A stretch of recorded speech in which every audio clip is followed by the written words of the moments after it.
Hello everyone and welcome back to Let's Play Final Fantasy Adventure. In the last part we got here to the land of Mana and now we're gonna go finish off the game. And obviously, it's me showing off the fact that I got the equipment that I needed and I did my final level grinding all the way to level 65. As I've mentioned before, that's overkill. Really, if you want a decently easy time with the final boss, the minimum level you should probably be around is probably 49. So I'm a decent chunk of level ahead, and even then... Mind you, I suppose the level doesn't matter in the end, it's how you set your stats around. Because of the way I did my stats, obviously I have a crap load of HP. I've seen people finish this game around my level with less than 300, I think. I just like to have some HP, you know what I mean? Oh, stupid stoning. And I'm just gonna recommend... I can't even explain the directions to go in this place, just follow the way I'm going, because there's a lot of portals that teleport you to outside areas and such. I'm not even sure if there's alternate pathways you can take. I think this might be the only way, but I'm not entirely sure about that. Oh, and also, in case you didn't farm for the samurai helmet and armor, it's still pretty easy to get because the enemies that drop them are found all throughout this area. It's just the fact that I wanted to get those pieces of equipment as soon as I possibly could. Also, as with the magic circle in that one town, Wendell, I think it was, all the magic circles in this place actually have pentagrams in Japan. Not sure why they felt the need to edit that out, but okay. Either way, it's time for what I think is the final ice puzzle. Blow that guy up with lightning or nuke, and then just guide this thing along its path. It actually reminds me a lot of specific light capsule from Mega Man X5. God, I hate that light capsule. I think it's the one in Duff McWhalen's stage, actually.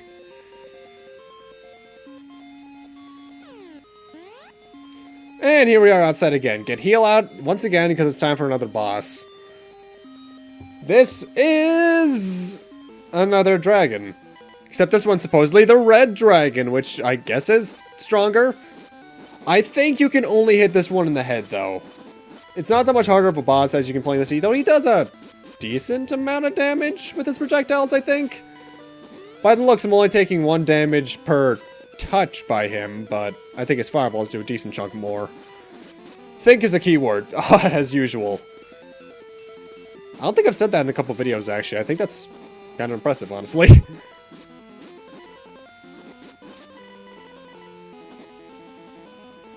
No, not gonna lie, the sprite of the dragons when they have their mouth open looks really derpy.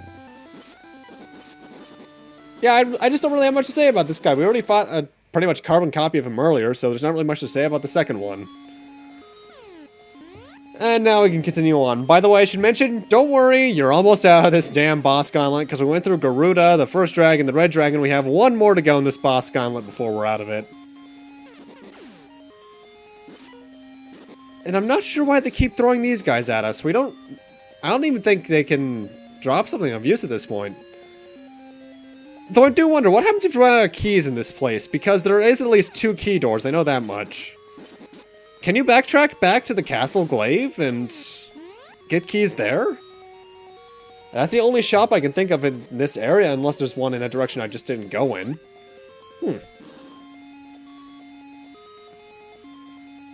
By the way, I love the music for this place. I'm glad they gave the final areas unique music, because if they didn't, that would have been severely disappointing.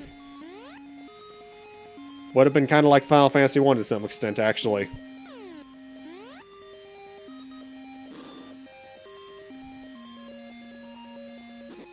Though this is, yet again, as usual with this game, kind of a minor nitpick, but I do wish that the final dungeon at least got a unique look to it on the walls, because we've been seeing these wall sprites since, like, I think Castle Glaive when we were in there as a prisoner. So, yeah.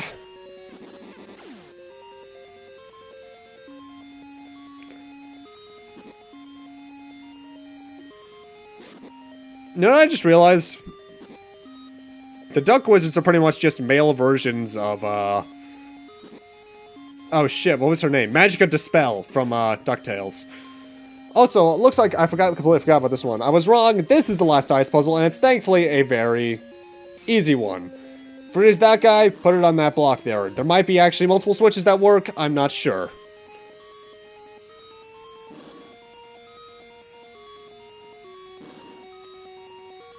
And is this the last staircase? Yes, it is! Get your heal spell out, because it's time for an admittedly hard-ish boss. The Zombie Dragon. Pretty much just a copy-paste with a different sprite of the Hydra boss fight from the very start. Well, not the very start, but very early in the game when Julius was a red mage in our party.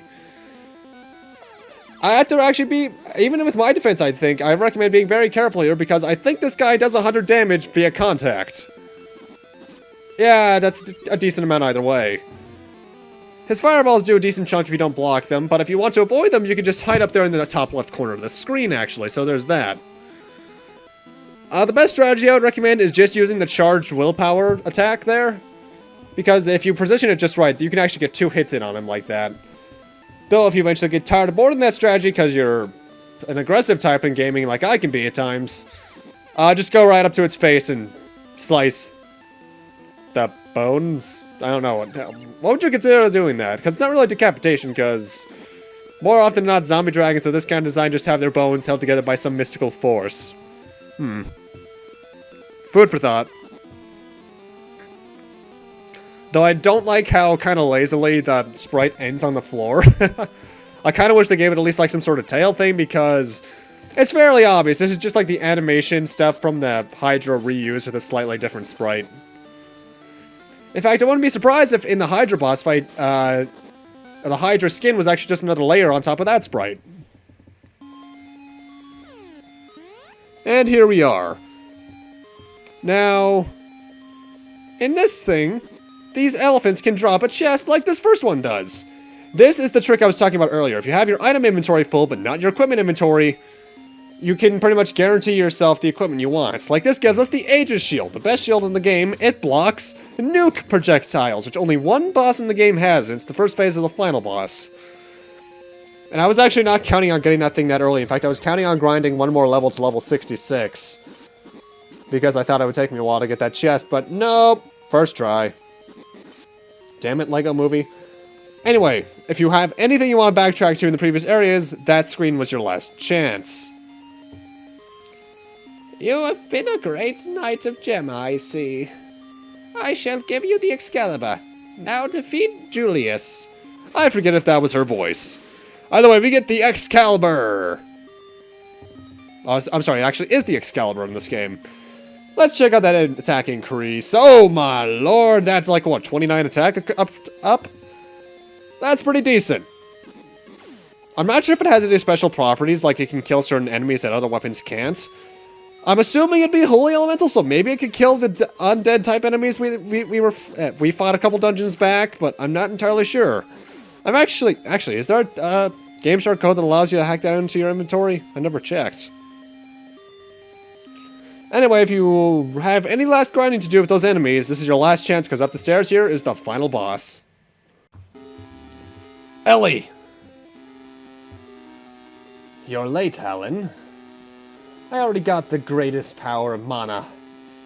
The time has come for the Empire Neo-Vandal. Now that I have the mighty power, I do not need you anymore, Alan. Final boss fight against Julius. Phase 1, by the way, he fires nukes at you, but you have to take down all 3 of them. There's not a true one you have to take out first. And with that, I can finally go over Julius for a bit.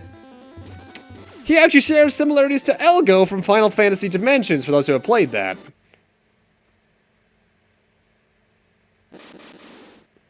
See the true power of mana now! By the way, I love the fact that they brought back this boss theme for the second to last form. Phase 2, Julius, really the best strategy is just to attack him as usual. Stay to the top of the screen so his projectiles can't touch you. And if you have a willpower strike, use it. Anyway, going back to the Elgo thing. Elgo and him are both temporary party members. They take the red mage approach. They're the final boss of their respective games. Yeah, by the way, spoilers for Final Fantasy Dimensions. And they're both the son of an emperor, because if you haven't figured it out, the child that I was talking about last part, that they, well, not the thing.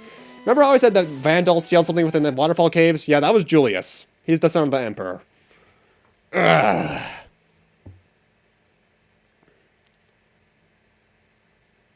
Alan. Are you okay, Ellie? I defeated Julius. It's all over. No, it is not. Alan, you'll never leave here alive. Phase 3 of Julius, which I actually just realized I spoiled about 20 seconds ago. Oh well! Is actually kind of disappointingly easy, and it's very similar to the final boss fight of Terranigma, though I suppose Terranigma's final boss fight would be more similar to this. Either way, he likes to teleport to certain locations and fire projectiles. However, he'll never teleport to the exact same spot twice in a row. So if you stick in the spot where he was, that'll actually give you a safe place that you can for sure stay in while he teleports. Except for that time. Sometimes you just can't reach where he teleported, obviously, so yeah. If you're at lower level, the way I would recommend going about this fight is waiting until he teleports to a place and then using that attack there, actually, that I just used. It's better if you use it better use it vertically, because then you can get 2 shots in. Also, since this is the final boss, you have Ellie with you, so you can use her heal command right here at the final part of the game. By the way, I'm totally late in mentioning this, but I just remembered the Chocobo, if you ask it, can actually heal you from Moogle status. Wow, I'm late in mentioning that. I apologize. Honestly though, Phase 3, nothing too hard, but I like the music. Really good track, actually. Pretty cool design, too. Probably shouldn't have killed him on the Mana Tree, though. That's not good.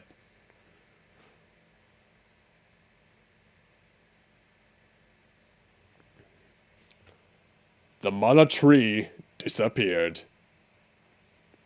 Oh. What am I supposed to do?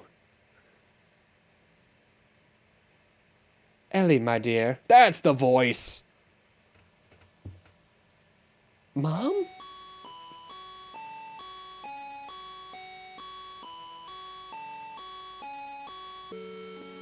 Now that the Mana Tree is lost, we need better script scrolling. A new Gemma of the Mana Tree.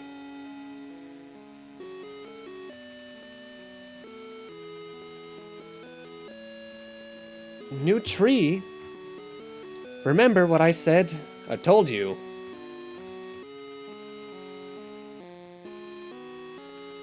You gonna scroll their text? There we go. We are the seeds of the Mana Tree. We will be a bud called Gemma, and we become a tree. How the hell does that work? And the Gemma Knights fight to guard it. I became the Gemma last time we lost the tree. That tree? Was it you? Yes, Ellie. But you're the last member of us Monarch family. That is poor grammar, I think. To preserve the Mana Tree, we need you to stay here and become the Gemma. But, Ellie, nobody else can decide for you, your life, but you.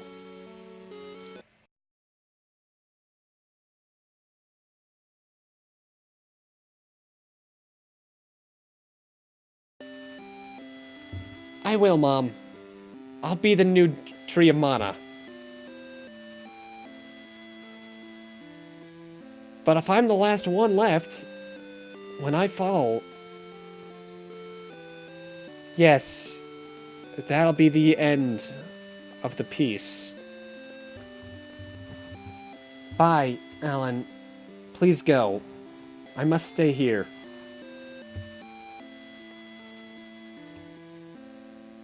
Don't worry. I'll be here as long as you guard me from the evil. I forget whose line that actually is supposed to be. Huh. Alan, please guard my daughter. You're the only Gemma Knights for the tree now. What about Bogart and Sibba? They're still alive. Sure, one's got a broken back, but yeah. I'll be withering soon. Please tell my Gemma Knights that I said Goodbye, and thanks to them. Can I at least ask them for help? Because I'm a single man, dude. Goodbye. Ellie. Alan.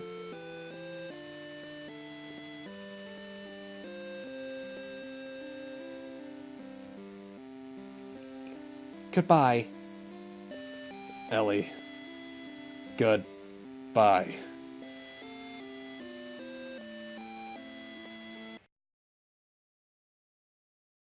Goodbye. Ellie.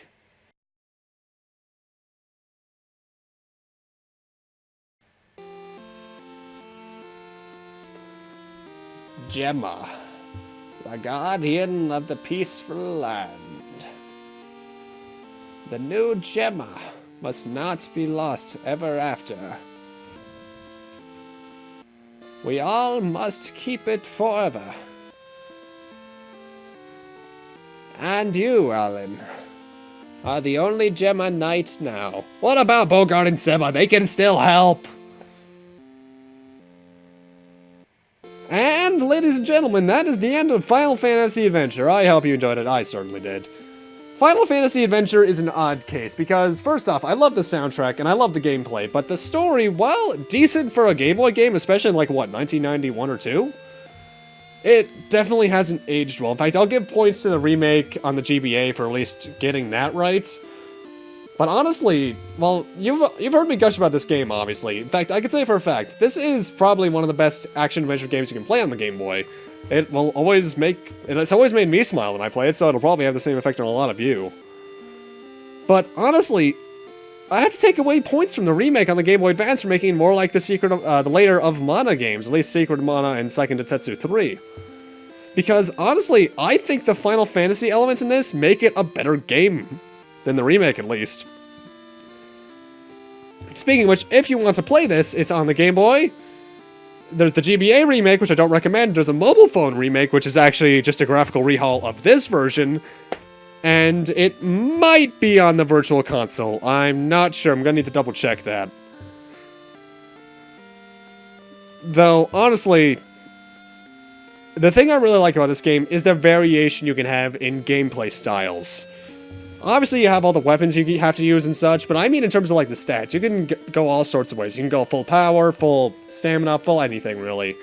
So there's a lot of stats you can end up with, making for a lot of surprisingly different gameplay styles. Like, some more brute force players might put more points into power than anything else and have low HP, but people like me who put a lot into everything will have a fairly easy time all the way through. In fact, I can say for a fact, this is a pretty easy journey. Yeah, actually, just overall, just an easy journey. Nothing really hard about the game, aside from at times figuring out where to go. And admittedly, it can be hard on the ears sometimes. While I love the soundtrack, the Chocobo theme, the very beginning of it really, really makes my ears bleed. Oh, hey, my Chocobo, my Chocobot. Oh, great, they gotta make more Chocobo eggs. You go, buddy. I'm at least glad that this game happened because it's the first game that Americans got to introduce Chocobos, because we wouldn't see them until 4. Actually, no, wait! This was 1991 or 2. Final Fantasy IV may have been out at this point, so never mind. Huh, I completely forgot about that. When I think of 4, I don't immediately think of the Chocobos. Huh, Anyway, with that, I'm gonna need to end this off here. Thank you guys for watching. Next LP up is the replay of Mega Man 04, so we can finally end those off. Thank you guys for watching. I hope you enjoyed this game. I definitely did. And I'll see you guys in 04.